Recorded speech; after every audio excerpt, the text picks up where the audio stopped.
2. Konsep Dasar Stres. Buku Wajar, Manajemen Stres dalam Kehidupan Kampus.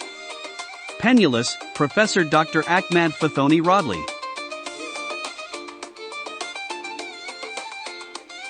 A. Penjursion Stres.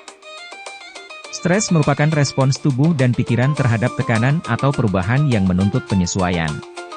Dalam konteks psikologi, stres didefinisikan sebagai suatu kondisi ketegangan yang memengaruhi emosi, proses berpikir, dan kondisi fisik seseorang. Stres bisa bersifat positif, eustress, yang memotivasi, atau negatif, distress, yang melemahkan. B. Teori psikologi tentang stres. 1. Teori General Adaptation Syndrome, Hans Selye. Hans Selye menjelaskan bahwa stres terjadi dalam 3 tahap. Alarm, tubuh bereaksi terhadap stresor dengan meningkatkan detak jantung dan pelepasan hormon stres. Resistance, tubuh beradaptasi terhadap stres, namun tetap berada dalam kondisi siaga. Exhaustion, tubuh kehabisan energi dan rentan terhadap penyakit. 2. Teori transaksional, Lazarus dan Folkman.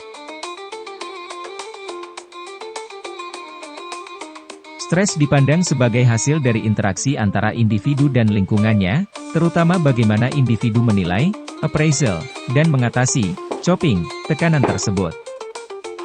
Appraisal primer, menilai apakah suatu peristiwa mengenakan. Appraisal sekunder, menilai kemampuan menghadapi ancaman tersebut. 3. Teori Cognitive Behavioral.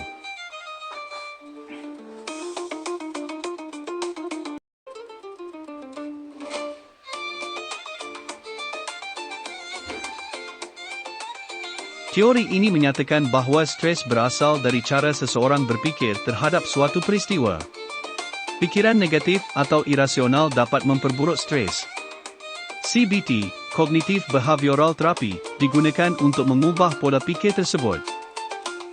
4. Teori Behavioristik.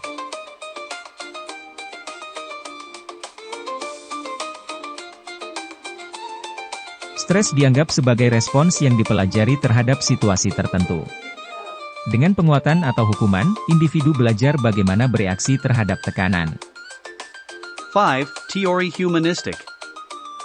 Menurut Maslow dan Rogers, stres timbul ketika kebutuhan dasar tidak terpenuhi atau terdapat konflik antara real self dan ideal self.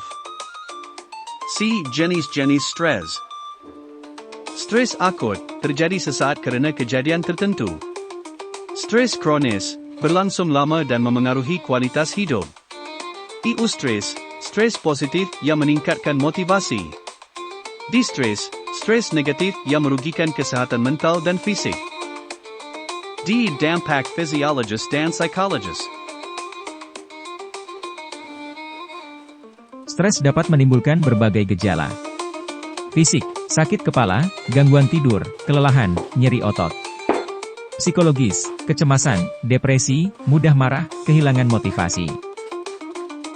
E. Pentingnya kesadaran diri.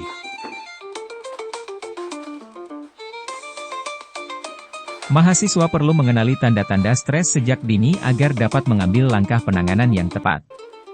Kesadaran diri ini menjadi fondasi dalam membangun kemampuan regulasi emosi dan pengambilan keputusan yang sehat. Kenali dirimu, maka kau akan tahu bagaimana bertahan di tengah badai kehidupan.